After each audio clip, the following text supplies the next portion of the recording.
내가 내게 명령한 것이 아니냐. 강하고 담대하라. 두려워하지 말며 놀라지 말라. 내가 어디로 가든지 내 하나님 여호와가 너와 함께 하느니라 하시니라. 우리의 모든 것을 주관하시며 우리를 사랑과 은혜의 길로 인도하시는 하나님 아버지, 아버지께 드리는 경배와 찬양, 예배를 사모하며 이 시간 모여 예배드리는 성도들, 여러 가지 형편과 사정으로 일터에서, 가정에서, 유튜브로 드려지는 저희들의 이 예배를 기뻐 영광 받아 주시옵소서. 힘들고 어려웠던 시간을 뒤로하고 기도의 자리를 지키며 말씀이 먼저였던 저희 공동체가 하나님의 은혜로 예수 그리스도의 이름으로 함께 지어져가는 혜성교회 공동체를 이루었습니다.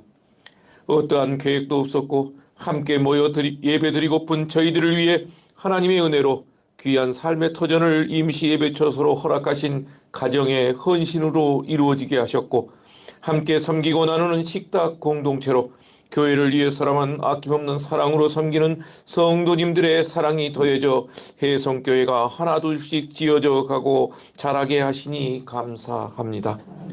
아버지, 저희를 위해 예비하신 처소로 인도하여 주시옵소서.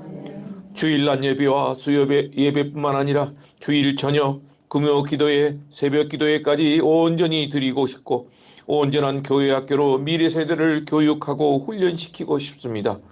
언제 어느 때나 찾아갈 수 있는 예배의 처소를 허락하여 주시옵소서. 아버지, 이를 위해 저희 각자의 생각은 내려놓게 하시고 오직 주님의 뜻만을 구합니다. 오직 하나님의 뜻을 따라 하나됨으로 이루어왔던 혜성교회이기에 한 뜻과 한 마음으로 세워지게 하시옵소서. 이를 놓고 온 교회가 기도합니다. 서두르기보다는 묵묵히 주님이 주시는 그 길을 가게 하옵소서. 아버지, 우리 혜성교회는 사람을 살리는 교회, 기도의 응답이 말씀의 능력으로 역사하는 교회 되게 하시옵소서. 사랑을 나누고 섬기는 교회 되게 하시옵소서. 영혼을 살리는 교회 되게 하시옵소서. 우리 혜성교회 성도님 각자 한 분 한 분들이, 그 가정들이, 이 일터들이 이 땅에서 하나님 나라를 만들어가게 하옵소서. 아버지, 이 모든 일에 앞서서 저희를 이끄시는 김상혁 담임 목사님을 성령 충만, 은혜 충만, 말씀 충만, 능력 충만, 사랑 충만으로 세워주시고, 전하시는 말씀이 하나님의 은혜와 성령 충만의 역사가 있게 하시며 생명을 살리는 귀한 능력의 목회, 든든히 세워져가는 목회 되게 하옵소서. 아버지 하나님, 우리 목사님 그 가정을 주님께서 또한 지켜주시고 축복의 길로 인도하셔서 건강과 사랑과 은혜의 길로 인도하여 주시옵소서.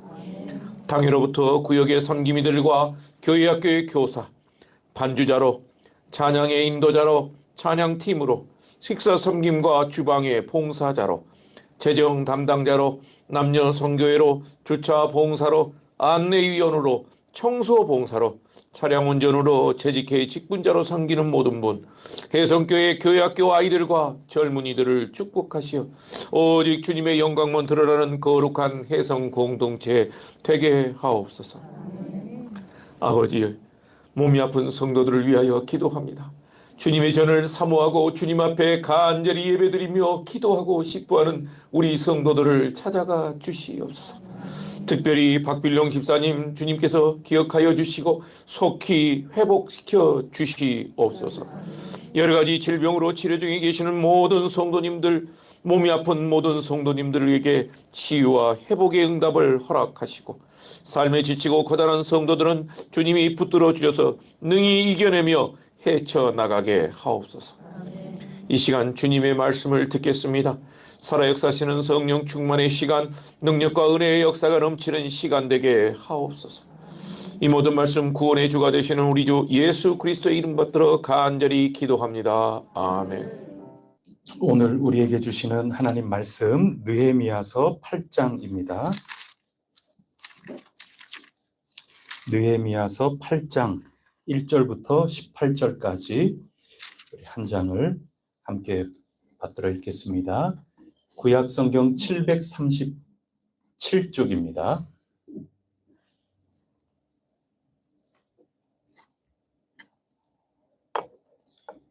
한 절씩 교독하겠습니다.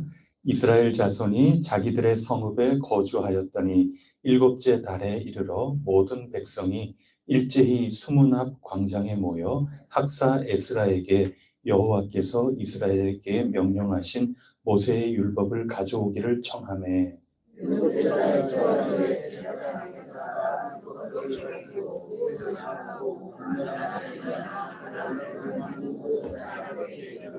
수문 앞 광장에서 새벽부터 정오까지 남자나 여자나 알아들을 만한 모든 사람 앞에서 읽음에 뭇 백성이 그 율법책에 귀를 기울였는데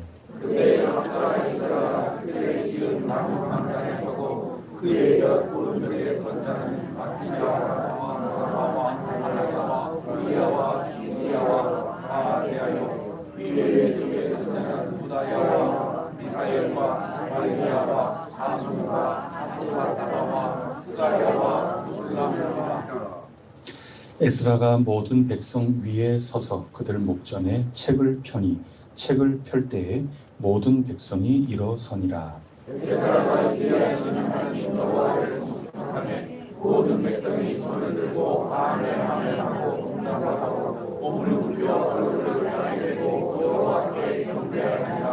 예수아와 바니와 세레비아와 야민과 악굽과 사부대와 호디야와 마아세야와 그리다와 아사랴와 요사밧과 하난과 블라야와 레위 사람들은 백성이 제자리에 서 있는 동안 그들에게 율법을 깨닫게 하였는데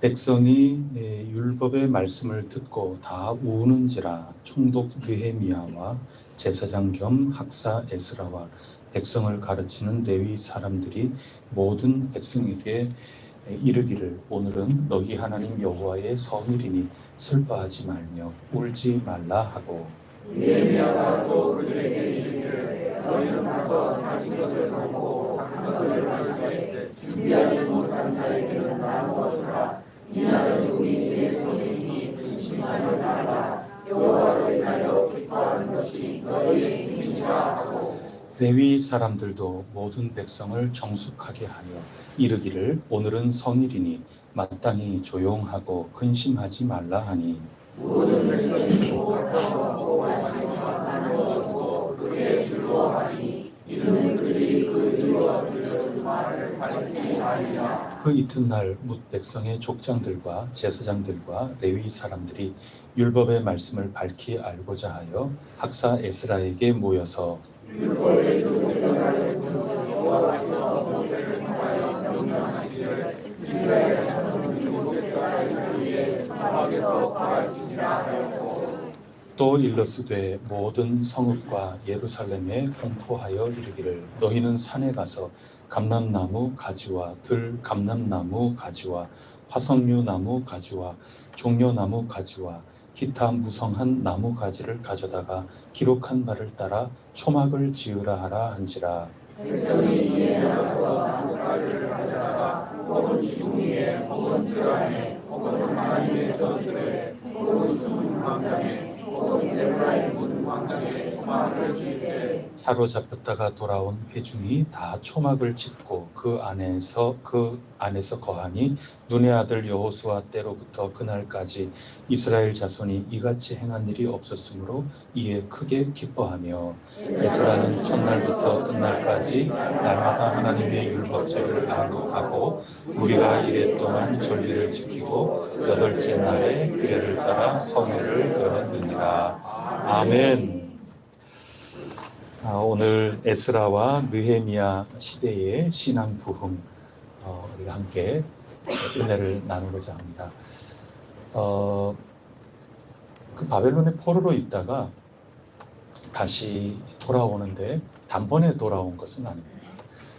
지난주에 말씀드렸던 것처럼 스룹바벨을 통해서 돌아왔고 그 다음에 그로부터 한 80년 그 정도 후에 에스라를 지도자로 해서 제사장 겸 학사인 에스라를 중심으로 해서 다시 두 번째 귀환하는 공동체가 있었고 그로부터 또 한 15년 한 그 정도 어간 지나면서 느헤미야와 함께 또 돌아오게 되고 뭐 그렇습니다. 그래서 한 세 차례 정도 뭐 더 자세하게는 또 따로따로 온 적이 있겠죠. 근데 굉장히 공식적으로 굉장히 큰 무리가 온 것은 이와 같이 해서 온 겁니다.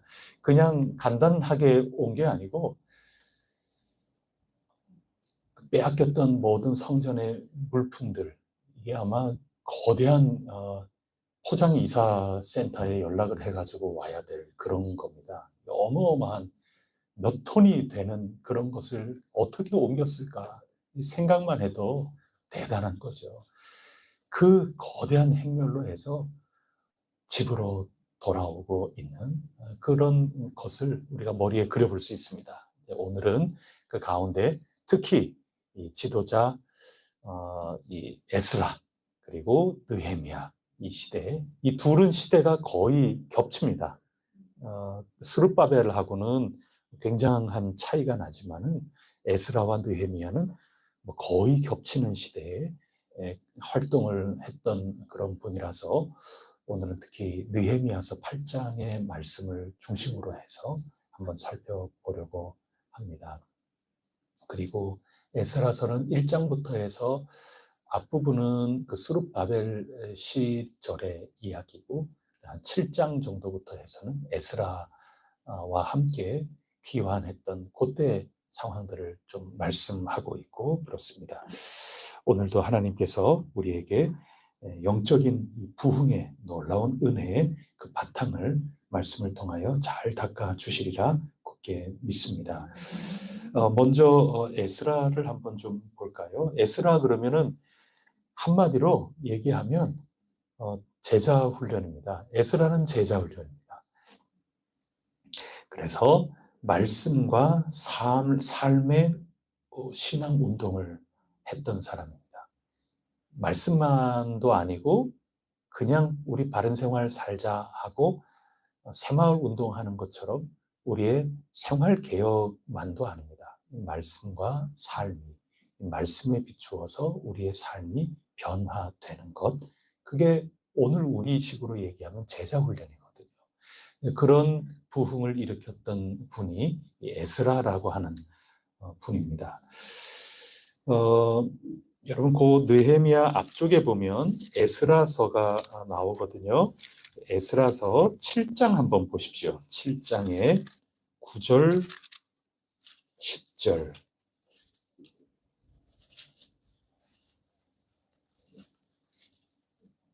찾으셨습니까? 너무 멀리 보시면 안 되고 바로 앞에 있는 성경책이 에스라입니다. 7장 9절, 10절. 찾으셨으면 우리 다 같이 한 목소리로 읽겠습니다. 시작. 첫째 달 초하루에 바벨론에서 길을 떠났고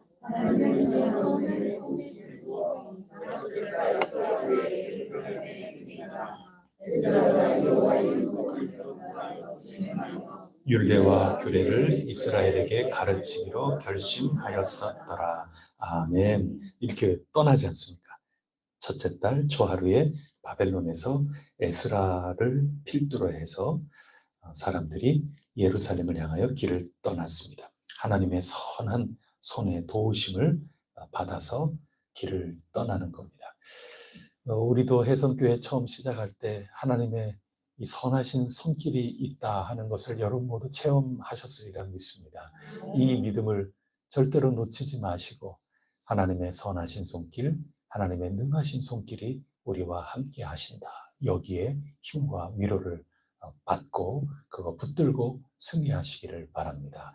하나님의 이 선하신 손, 그게 에스라를 통해서 어떻게 펼쳐졌느냐 하면 그게 제자 훈련입니다. 말씀과 삶의 운동입니다.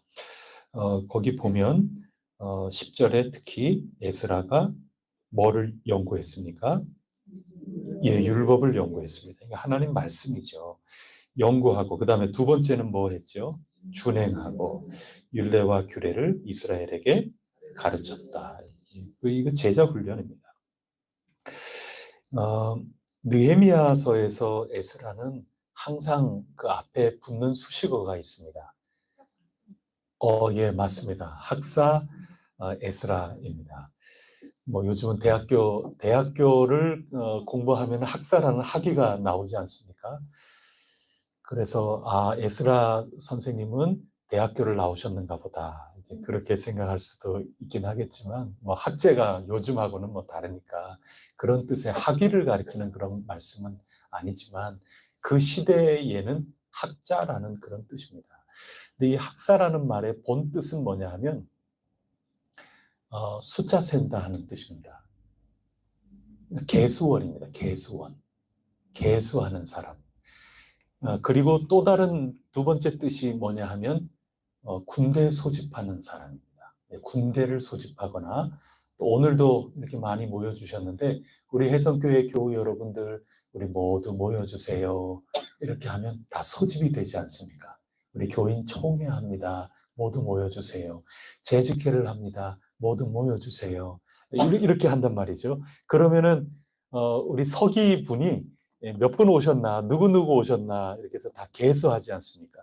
그래서 이 학사라는 말은 소집하는 사람 그런 뜻이고 소집했으면 누가 왔나 누가 안 왔나 이거 따져봐야 되니까 계수하는 사람 이런 뜻도 있는 겁니다. 그러면 계수하고 누가 왔나 누가 안 왔나 이렇게 해서 당신 왜 안 나오셨어요? 다음번에는 꼭 오세요. 통지서도 보내고 뭐 이렇게 하려 그러면은 그래도 뭘 쓸 줄 알아야 될 거 아닙니까 이게. 그래서 세 번째로 배운 사람이라는 뜻이 있습니다. 그러니까 알아야 면장지를 한다고 그러지 않습니까? 그런 겁니다. 그래서 우리 서기를 하시는 분들은 그래도 일단 조건이 한글은 아셔야 된다. 한글은 아셔야 된다. 그리고 글씨를 그래도 알아볼 수 있게는 좀 적으시면 좋겠다. 이 정도는 최소한의 그래도 그래서 서기님이시죠. 그래서 이 학사라고 하는 이 낱말이 신약 성경에 가면은 서기관입니다. 그러니 이게 배웠구나. 그래서 사람을 계수할 수 있구나. 사람을 이렇게 모이게 할 수 있구나. 그런 뜻이 이 학사라고 하는 것입니다. 우리말로 바꾸면 학자, 뭐 대학교 교수, 뭐 그런 거죠.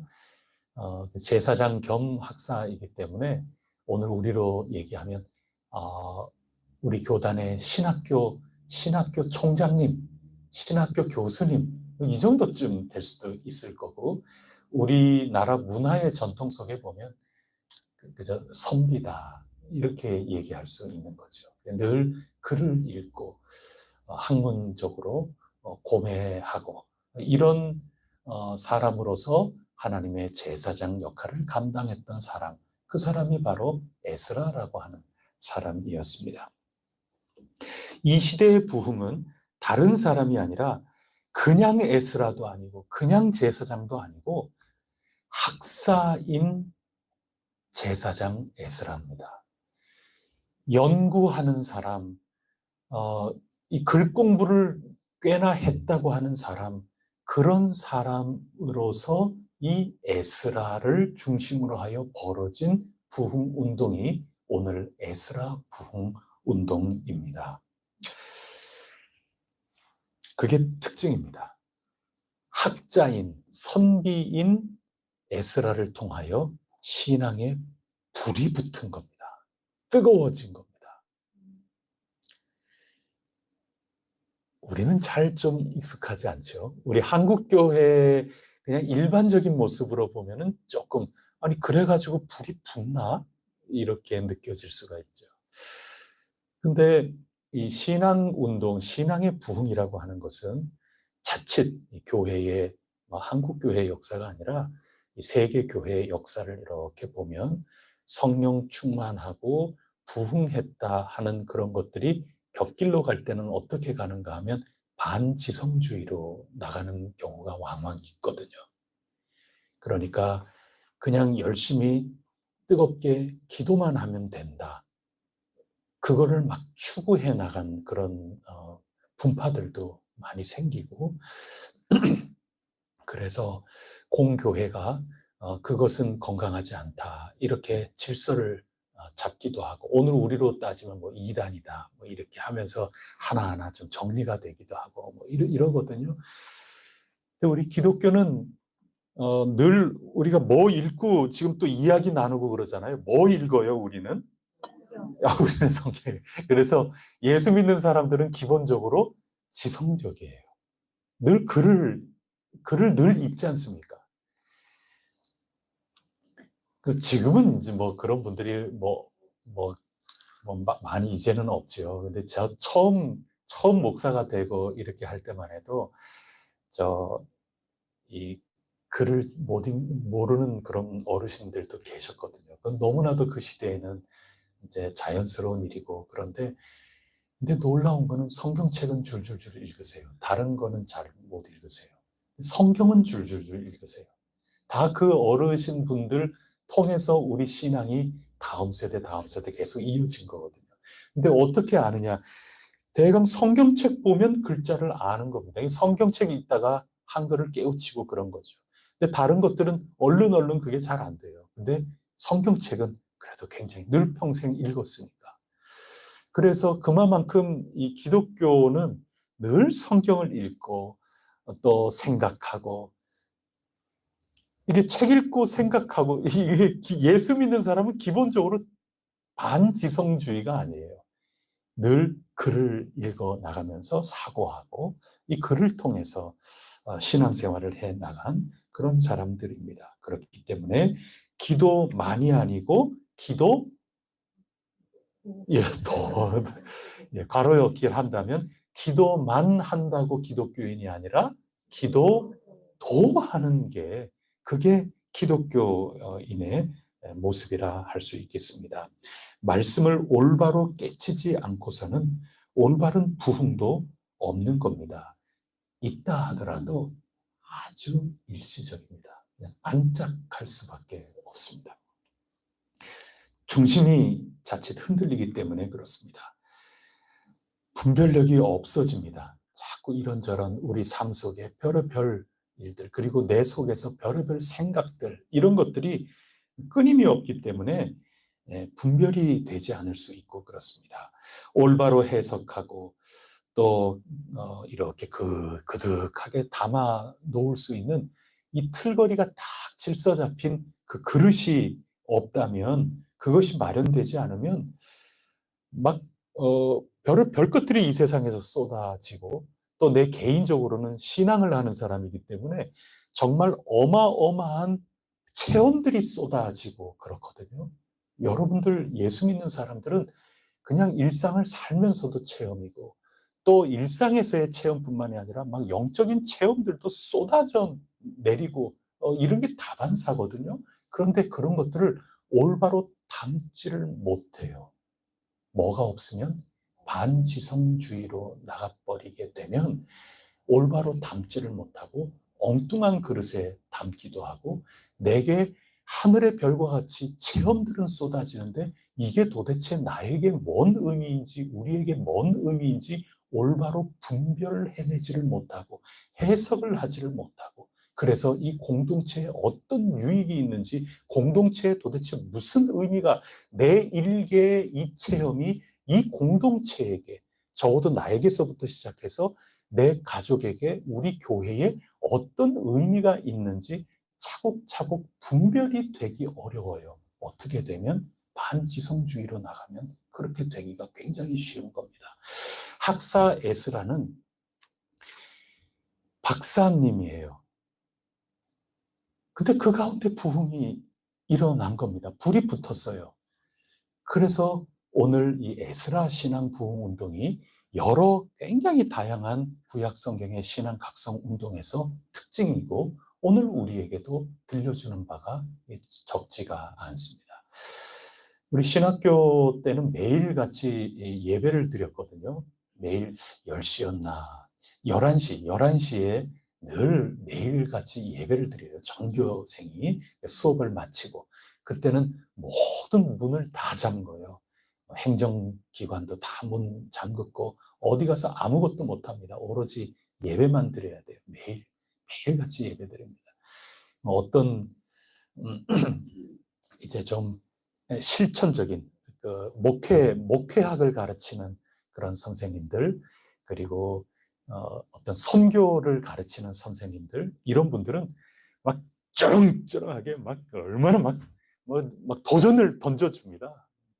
그리고 막 뜨거워지죠. 막 속에서 뜨거워지고 그러는데, 이제 이론적인 신학을 하시는 이 사상사 뭐 이렇게 철학 공부하시고 이러는 분들은 날마다 아, 저는 설교하면 이거 은혜가 안 되는데 이러면서 설교를 시작하시고 그런단 말이죠. 근데 그런 선생님들이 굉장히 수업을 하는 건지 이 설교를 지금 듣는 건지 모를 정도이지만, 그게 차곡차곡 그 순간순간 하루하루 그 말씀 속에서 얼마나 이 속이 꿈틀꿈틀거리고 부쩍부쩍 자라나고 그런 것들을 경험하는지 모릅니다. 그래서 우리는 기도만이 아니라 기도도, 말씀만이 아니라 말씀도. 그래서 우리 예수 믿는 사람은 기본적으로 이 반지성적인 그런 게 아닙니다. 우리의 폄하하고 그럴 의도가 아니고, 그저 우리의 일상의 삶 속에 있는 어떤 기독교가 아닌 다른 어떤 신앙의 우리 전통 어떤 그런 신앙의 어떤 삶의 모습들, 문화들, 이런 것들이 있지 않습니까? 그런 것들은 아무리 그래도 우리 기독교 신앙처럼 지성적이거나 뭔가 이렇게 토대가 체계적으로 돼 있는 그런 것들은 아무래도 좀 약할 수밖에 없죠. 우리 예수 믿는 사람의 특징이라는 것은 기본적으로 경전을 읽고 이 성경을 묵상하고 곱씹고 또 신앙의 틀거리를 여러 가지로 세우고 객관화하고 객관화된 그런 것들을 주관화 또 하면서, 또 주관적으로 우리가 느끼는 이런 모든 것들을 반드시 또 객관화할 줄도 알아야 되고, 이런 모든 것들, 그리고 우리 안에서만이 아니라 이 외부에 또 발달해 나가는 그런 모든 지성적인 현대의 모든 학문적인 성과라든가 이런 것들도 늘 소통을 하면서 우리의 신앙을 더욱더 반짝반짝거리게 해 나가야 되는 그런 것들이 우리의 발걸음인 것입니다. 학사 에스라가 우리에게 들려준 것은 그런 겁니다. 그래서 자칫 우리가 이 지성적인 것을 무시를 하고 말씀, 이 학사로서의 에스라를 통하여 뜨거워지는 이 말씀에 이런 모습이 없다면 자칫 잘못하면 좌충우돌하기가 굉장히 쉽습니다. 내 자신도 내 자신에게 속습니다. 내 자신의 신앙적 경험에 내가 속아요. 나는 그거를 잘 모르는데 내가 나에게 속아 넘어가요. 그러기가 굉장히 쉬운 겁니다. 성찰이 없습니다. 그냥 내 신앙 속에 빠져서 헤어나오지 못할 가능성도 있습니다. 내 스스로는 굉장히 진리 안에 자유로운 인간이라고 착각할런지 모르지만 무엇인가 굉장히 속박돼서 자유를 누리지 못하는 그러한 경우도 있습니다. 엉뚱한 이 세상의 큰 흐름이라든가 내 옆에서 뭔가 주장이 이렇게 강하게 나온다든가 선동이 있다거나 부추김이 있고 유혹이 있고 위협하거나 거기에 나의 어떤 유불리를 따져서 이권이 거기에서 아른아른거린다 그러면 얼마든지 내 신앙이 이리 갔다 저리 갔다 앞서 갔다 뒤에 갔다가 이렇게 흔들거릴 수밖에 없습니다. 그것을 붙잡는 우리의 다체의 역할을 하는 것이 뭐냐 하면 말씀입니다. 우리의 지성이라고 하는 그런 신앙의 이런 면이 분명히 있는 것이다. 그것을 학사 에스라는 우리에게 일러주고 있는 것입니다. 이 이야기는 학사 에스라, 그래서 단지 서기관 학교, 오늘 우리로 우리 현대는 학교죠. 그래서 학위가 박사, 석사, 학사, 석사, 박사 이렇게 학교를 오래 다녔다. 이제 그거를 뜻하는 것은 분명히 또 아니죠. 학교에 오래 다녔다고 해서 반드시 이 지혜의 틀거리가 잡히느냐? 그거는 꼭 일치하지는 않습니다. 아무리 학교 문턱에 가지 못하였다 하더라도 성경의 지혜로, 이 성경의 지식, 이 모든 것들을 지혜로 잘 녹여내서 살아가는 분들이 우리 곁에 얼마나 많이 있는지 모릅니다. 학자처럼, 선비처럼 진지하고 성실하게 우리의 삶을 한 걸음 한 걸음 살아가는 그 학자의 자세, 이 신앙이라고 하는 것도 내가 말씀을 읽고 또 신앙적인 체험, 오늘 은혜 받았다. 이거 다 신앙의 체험 아닙니까? 소소하게, 오늘 정말 참 기쁘고 감사하다. 이 모든 체험 하나하나 이것에 대해서 정말 학자처럼 진실하고 또 학자처럼 진지하고 그렇게 자신도 돌아보고 우리의 삶도 돌아보고 이 세상의 현실도 냉철하게 돌아보고 그렇게 하면서 살아가는 이런 삶의 지혜라고 하는 것은 반드시 학교 공부 많이 했다고 해서 길러지는 건 아닙니다. 학위는 굉장한데 전혀 그렇게 살지 못하는 사람들도 굉장히 많거든요. 그냥 세상에 그냥 이리저리 휩쓸리면서 사는 사람들이 굉장히 많은 겁니다. 또 학자라고 하는 사람은 아무리 학교를 오래 다녔다고 해도 진리에 대해서 열린 자세가 없는 그런 분들도 많이 있는 거죠. 대화하고 그러는 가운데 자신을 변화시켜 나가는 자세가 부족한 공부 많이 한 사람도 사실은 있는 겁니다. 저도 이 말씀 이렇게 준비를 하면서 학사에스라 그러면서 그냥 선생님들 생각이 나고 그렇습니다. 우리 교단에 지금은 다 은퇴하시고 이제는 뭐 80대 중반, 80대 이렇게 그런 선생님들도 아직까지도 이제 특히 이 우리 교단의 교리적인 부분 이런 쪽에 뭐 태도와 같은 생존해 계신 분 가운데는 그런 선생님들한테 배웠던 그 시절을 이렇게 돌이켜 보면 정말 굉장한 석학이고 그런데 그냥 그건 제가 잘 모르겠는데요. 뭐 이렇게 일쓰고 그리고 이렇게 하고 수업 끝나고 그러면은 그냥 막 웃으시면서 오늘 굉장히 제가 많이 배웠는데요. 오늘 새로운 것 되게 많이 알았는데요. 이러시면서 수업을 끝내시고 같이 막 이제 얘기 나누고 그렇게 하니까 정말 굉장한 분인데 늘 그렇게 말씀하신단 말이죠.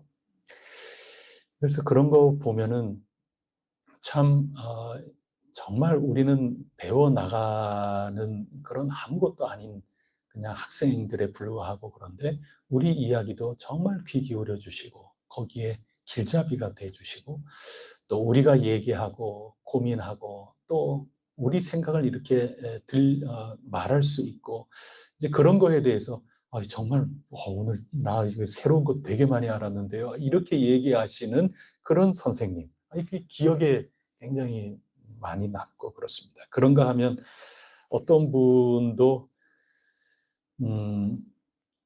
아마 이름만 대면 아마 여러분들 다 아실 수 있는 그런 분이고 정말 그분도 저 공부 많이 하신 그런 분이고 그런데 그분은 설명하는 거에 대해서 근데 교수님 뭐 이런 거는 이렇지 않습니까 하고 조금 질문도 하고 약간 선생님 하신 그 말씀과 조금 달리 질문하고 그러면은 그런 거 별로 안 좋아하시는 분도 계세요. 그런 분에게는 얘기를 아예 안 하죠. 되게 싫어하시거든요. 그리고 열린 그런 걸로 대화 자체를 잘 안 해주시고 그냥 본인의 그것만 딱 가지고 계시고 그렇죠.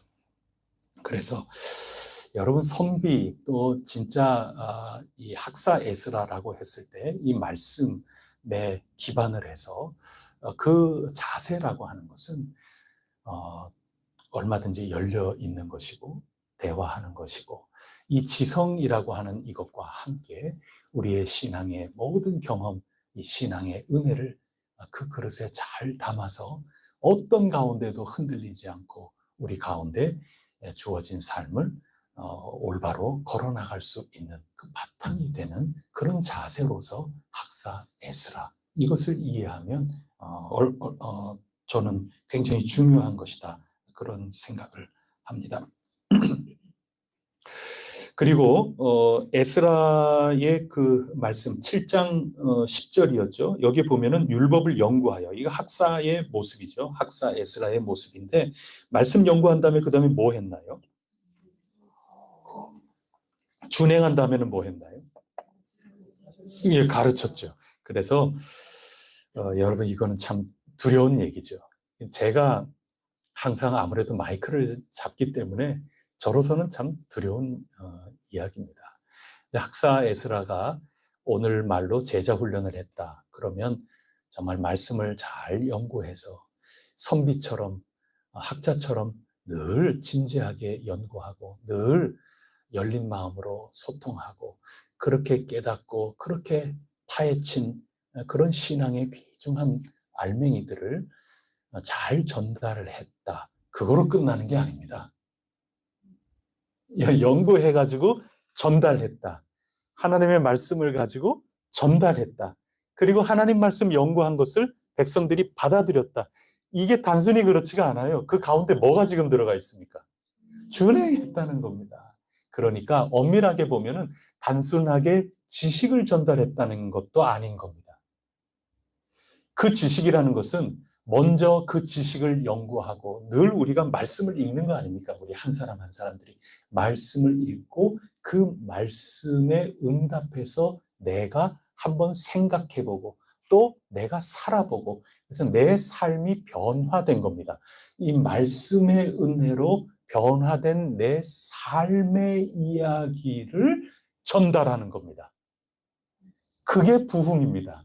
그러니까 중간에 게 빠지면 안 됩니다. 그런데 제가 두렵다고 말씀드리고 그랬는데 이게 저는 그냥 우리가 이렇게 만나서 같이 살아간다고는 하지만 때마다 이럴 때 그냥 만나가지고 저도 열심히 그냥 막 준비해가지고 그냥 어떤 알에 대해서만 자꾸 이렇게 전달이 되고 그렇게 되는 거는 아닌가. 여기에 좀 두려움도 자꾸 있어요. 그리고 저는 그냥 입만 그냥 자꾸 이렇다 좋은 얘기하는 것만 이렇게 되고 나는 그 말씀에 전혀 못 따라가고 있는 건 아닌가. 여러분 이거 좀 두려운 얘기죠. 근데 학사 에스라는 학자로서 정말 이 말씀을 진지하게 말씀을 잘 받들고 그 학자의 태도로 말씀을 파는 그것만이 아니고 그것을 가지고 실제 살아내고 그런 삶의 모습을 삶의 향기를 전달해 나가는 거죠. 그게 우리 지난 토요일에 전도부에서 우리 성경 공부할 때 나눈 이야기가 바로 이겁니다. 하나님 나라가 작동이 이렇게 된다고 우리 공부했거든요. 내가 하나님 말씀을 내가 만나는 거죠. 하나님 나라의 은총을 내가 만나고 내 주변, 내 바로 옆에 여기에 나의 삶이 전달이 되는 겁니다. 포도원 주인 그가 깨닫고 살아갔던 그 삶, 그게 전달이 되는 겁니다. 학사 에스라는 말씀을 읽고 말씀 가운데 내 삶이 또 내 감정이 기쁘고 즐겁고 감사하고 뭐 이런 나의 모든 것이 그냥 내가 서 있는 이 자리, 내 가족에게부터 그게 흘러 나가기 시작해요. 이게 하나님 나라 작동이 되는 원리거든요. 학사 에스라가 그와 같은 삶을 살았다. 그러니 이 시대의 부흥운동이죠. 이렇게 일어나는 겁니다. 모든 것이 이렇게 일어나야 되는 겁니다. 그리고 마지막 세 번째는 이제 느헤미야 시대로 우리가 넘어가 보려고 하는데 느헤미야 시대의 부흥 그것보다도 저 유명한 수문앞 광장 영적 부흥의 이야기입니다. 이때도 학사 에스라가 말씀을 낭독해 주었습니다. 오늘 본문으로 한번 돌아가 볼까요? 8장 3절을 한번 가보시면 새벽부터 몇 시까지요? 정오까지 모든 사람들이 다 말씀을 들었습니다. 그러니까 최소한 6시간 이상 말씀 들은 겁니다. 그럼 참 요즘은 그렇게 하기가 쉽지가 않죠. 집회를 한다 그러면은 우리가 6시간 동안 집회한다. 참 그러기는 쉽지가 않죠. 근데 이때는 그렇게 한 겁니다. 그것도 5절에 보면은 이제 말씀을 읽으려고 책을 펴면 예, 다 일어났어요. 그러니까 여러분들 제가 이렇게 성경책을 이렇게 하고 여기 이렇게 올라와 가지고 여러분들은 저를 잘 보고 있어야 돼요. 이렇게 하다가 이렇게 하면 어떻게 해야 돼? 일어나야 돼. 이렇게 하고 있다가 이렇게 하면 일어나면 안 되는 거고 이렇게 하면 일어나는. 그래서 하나님의 말씀을 어떻게 받들까 하는 그런 마음이 이미 느껴지지 않습니까? 그렇게 일어나서 들었고 그 다음에 6절을 보면은 하나님 송축하는 겁니다. 말씀을 이렇게 읽고 그러다가 에스라가 말씀이 은혜가 되면 하나님 정말 감사합니다. 만약에 이런 감사와 찬양의 그런 말을 한다 그러면은 어떻게 했다고 기록하고 있습니까? 6절에 보면 그냥 아멘 하면 입으로만 했나요? 그렇죠. 손 어떻게 들 것 같아요, 여러분? 한번 해볼게요.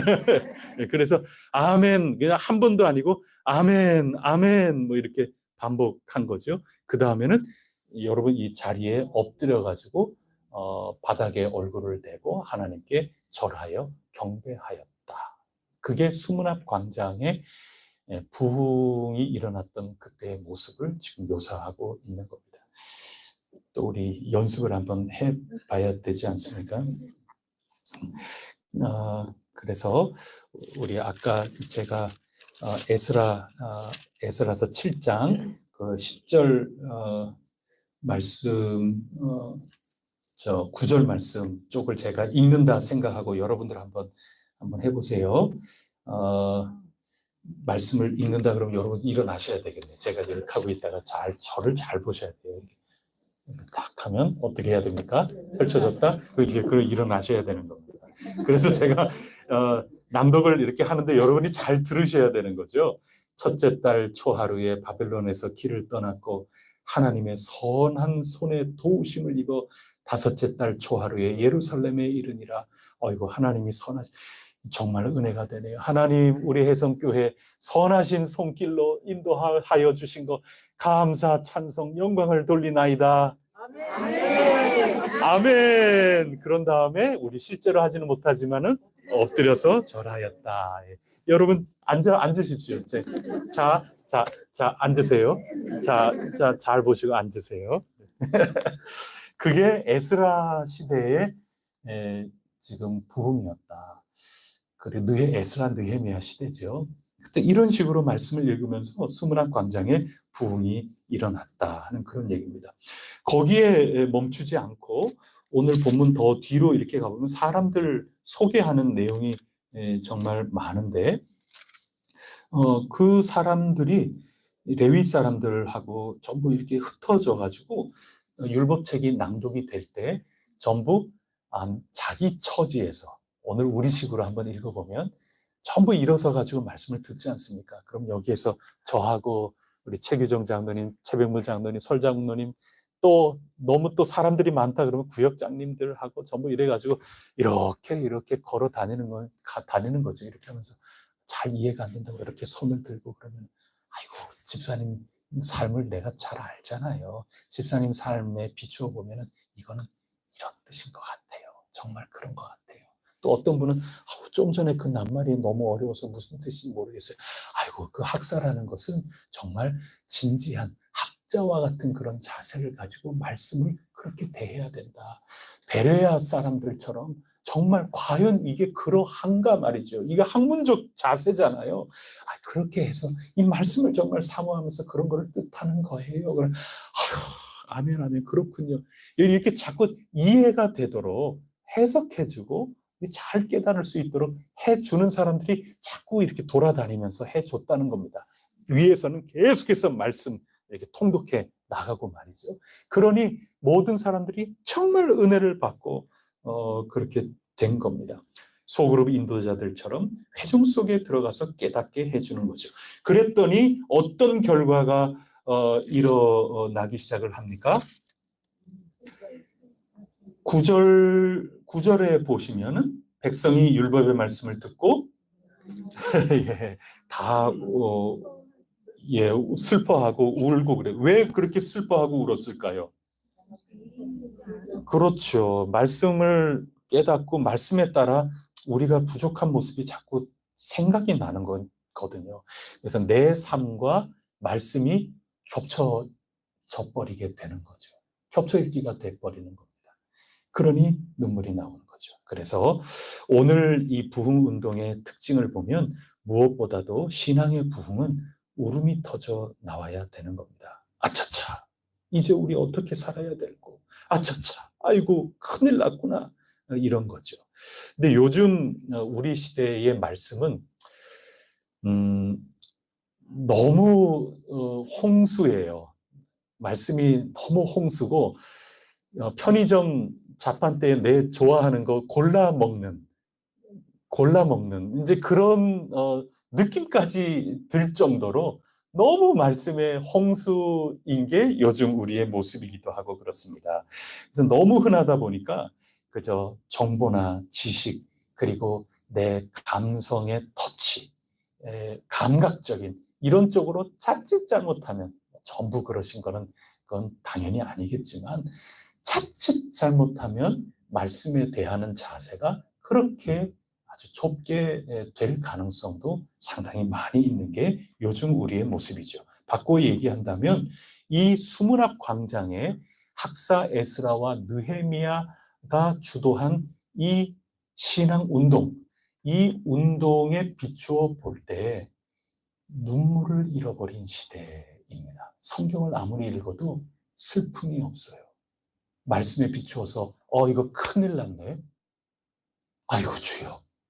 이런 반응이 정말 나오기 어려운 시대를 우리가 살고 있지 않나. 여러분 놓치면 안 됩니다. 울음을 놓치면 안 됩니다. 말씀을 읽으면서 내 삶이 말씀과 어긋나고 말씀의 뜻에 온전히 쫓아가지 못하는 것에 대해서 애통하는 반응이 일어나야 되는 겁니다. 그게 수문학 광장이 가르쳐주는 부흥의 모습이기 때문에 그렇습니다. 그러니까 슬퍼하는 것 없이 자꾸 부흥을 얘기하는 겁니다. 그러니 부흥이 다른 면으로 자꾸 나갈 수밖에 없고 그렇죠.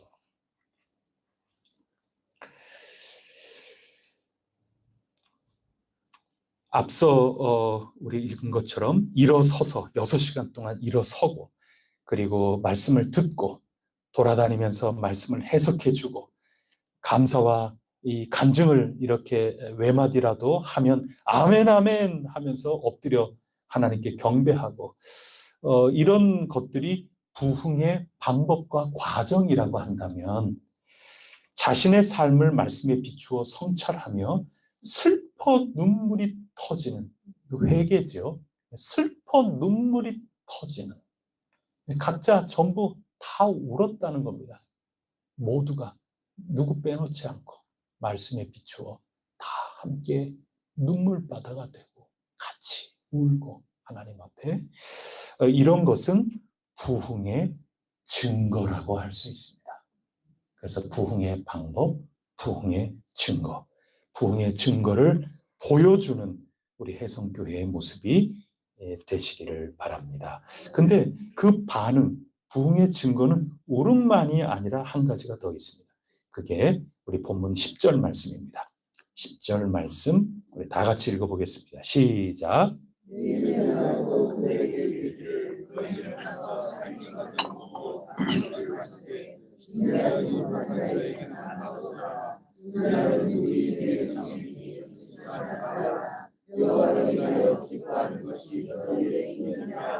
아멘. 9절 뒷부분에서도 아이고 울지 마세요. 울지 마세요. 근데 울어야 되는 겁니다. 눈물 나오는 게 맞는 겁니다. 그러니 자꾸 위로하죠. 아이고 울지 마세요. 울지 마세요. 오늘은 성일, 우리 지금 부흥이 일어나서 그런 겁니다. 영적 각성이 일어나서 그런 겁니다. 그래서 너무 근심하지 마세요 하면서 10절 뒷부분에 여호와로 인하여 기뻐하는 것이 너희의 힘이니라. 그래서 기뻐해야 되는 겁니다. 이 두 가지가 다 있어야 됩니다. 그래야 부흥입니다.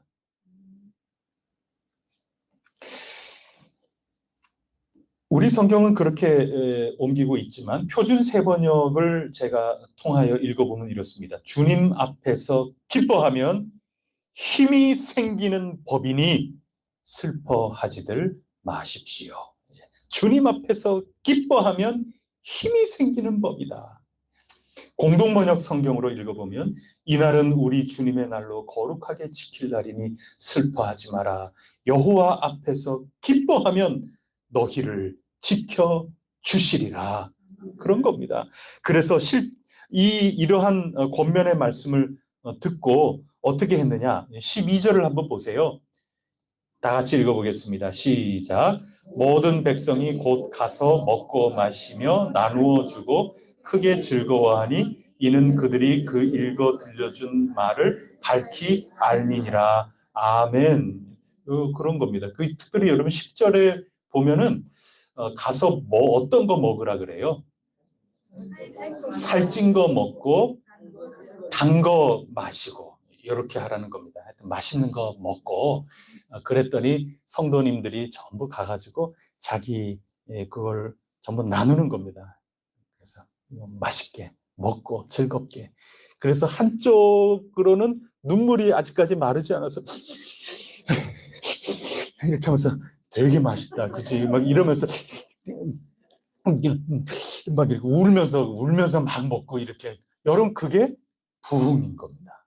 그래서 에스라 그리고 느헤미야 시대에 이 부흥의 방법 그리고 부흥의 증거가 어떤 것인가 우리가 이렇게 보게 되었는데 우리 가운데 올바른 길을 걸어서 올바른 부흥이 우리 가운데 차고 넘치게 되기를 축복합니다. 이렇게 뭐 우리가 이렇게 열심히 말씀을 읽었는데 말씀을 또 말씀대로 우리 응답하는 걸 또 보여야 될 거 아닙니까? 그러니까 우리도 살찐 거 먹어야 되는데 이게 우리는 살찌는 거를 자꾸 먹는 그런 것도 있고 그런데 그래도 이게 부흥에 대해서 여기까지 우리 오는데 그래도 우리 한번 실천까지 오늘은 한번 좀 해봐야죠. 우리 뒤에 우리 장로님 한번 좀 수고 한번 좀 해주시죠. 우리 하여튼 단 거 좀 가져왔어요. 단 거 조금 일단 좀 나누어야죠. 아이고 하나님 우리에게 이게 살찌는 거, 이게 살찐 거 먹으라 그랬는데 오늘은 살찌는 거, 단 거 이렇게 주시니 아이고 하나님 그래도 은혜고 감사합니다. 그러면 우리 어떻게 해야 됩니까? 아멘, 아멘. 아이고 하나님 감사합니다. 이렇게 그게 부흥이다 그 얘기입니다. 그리고 우리 막 한쪽에는 막 눈물 흘리면서 그리고 단 거 먹으니까 또 좋긴 좋고 말이죠. 그래서 오늘은 OS 얘기예요. OS.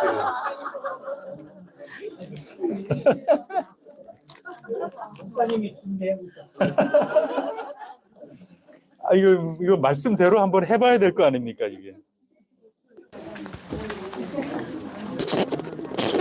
울면서. 그렇죠. 좀 우셔야 되고 그 다음에 울면 하도 말씀의 은혜 그리고 지나온 여러분 이분들 진짜 얼마나 힘들게 해갖고 다시 귀환한 거예요. 돌아온 지난 날 보면 그리고 그토록 고향 땅에 가고 싶었던 우리 엄마 아빠 이제는 다 그곳에서 돌아가시고 이거 생각하면 눈물 나죠. 하나님의 은혜 울다가 또 이렇게 함께 나누고 이게 부흥의 증거가 된다. 먹고 마시고. 그러면 우리 그래도 지금 이렇게 하면 또 너무 길어지니까 우리 찬송하고 기도하고 그렇게 하고 우리가 조금 같이 나누도록 하겠습니다. 우리 405장 찬송이지요.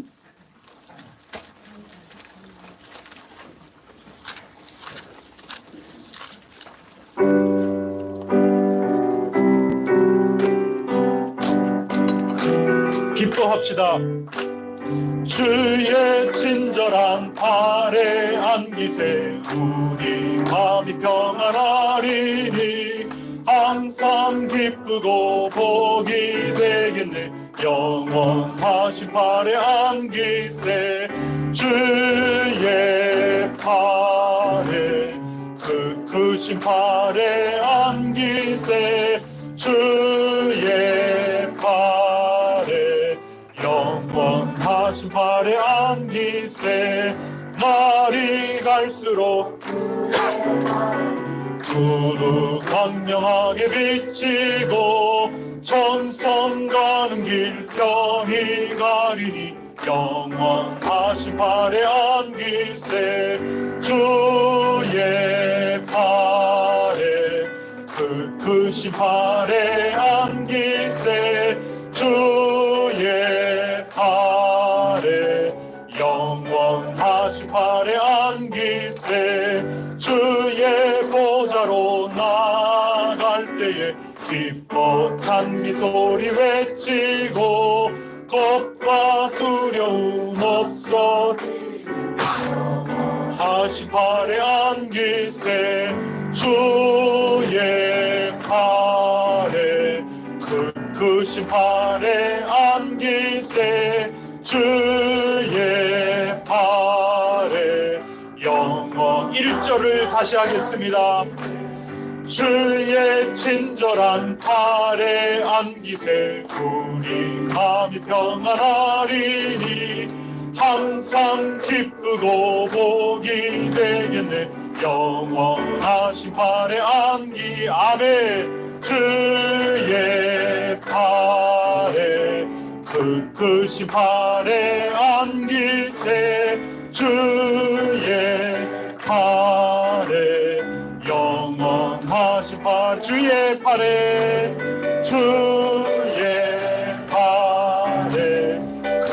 크신 팔에 안기세 주의 팔에 영원하신 팔에 안기세 아멘. 우리 함께 합심해서 기도하겠습니다. 환우들을 위해서 기도해 주십시오. 그리고 오늘 말씀 붙들고 여러분 가운데 우리가 늘 하나님 말씀 위에 우리가 신앙생활 하지 않습니까? 우리 예수 믿는 사람들은 안 그럴래야 안 그럴 수가 없습니다. 우리는 지성적일 수밖에 없습니다. 말씀 위에 굳건하게 서서 우리에게 주신 귀중한 하나님을 만난 그 만남이 떠내려가지 않고 잘 그 그릇에 담길 수 있도록 여러분의 신앙을 놓고 하나님의 은혜를 다시 한번 간곡히 기도하시고 우리의 자녀 손손들도 우리와 같이 이 강건하고 건강한 신앙이 잘 이어지고 세상을 향하여 전파가 되게 하옵소서. 하나님의 나라가 나로부터 내 서 있는 곳에서부터 나의 변화된 이 삶의 모습이 이 기쁨이 이 감동이 전달이 잘 되어 나갈 수 있게 하옵소서. 우리 해성교회 지금 회의 중에 있습니다. 하나님 뜻이 저희들에게 온전히 열매로 나타나기만을 간절히 원합니다. 하나님 아버지 이곳에서도 끊임없이 은혜를 베풀어 주셔서 감사한데 우리의 먼 미래까지 내다보면서 저희들이 하나님 앞에 간절히 기도하는 중에 있고 기도하며 회의하고 회의하며 기도하는 중에 있사오니 저희들을 온전히 인도하여 주시옵소서. 우리 환우들 특별히 박필용 집사님 그리고 그 밖에 여러분들 아시는 대로 간절히 기도해 주시고 특별히 우리 연세가 아무래도 좀 많으신 우리 어르신들을 위해서도 간절히 기도해 주시기를 바랍니다. 이 나라를 위해서도 또 세상 방방곡곡을 위해서도 우리 그리스도인답게 중보하며 애통하며 하나님 나라가 이 땅에 이루어지기를 우리 잠시 합심해서 간절히 기도하겠습니다. 하나님 아버지 감사합니다. 저희들에게 은혜를 내려 주시옵소서. 이 모든 말씀 우리 구세주 예수 그리스도 이름으로 간절히 기도드립니다. 아멘. 하늘에 계신 우리 아버지, 아버지의 이름을 거룩하게 하시며 아버지의 나라가 오게 하시며 아버지의 뜻이 하늘에서와 같이 땅에서도 이루어지게 하소서. 오늘 우리에게 일용할 양식을 주시고 우리가 우리에게 잘못한 사람을 용서하여 준 것 같이 우리 죄를 용서하여 주시고 우리를 시험에 빠지지 않게 하시고 악에서 구하소서. 나라와 권능과 영광이 영원히 아버지의 것입니다. 아멘.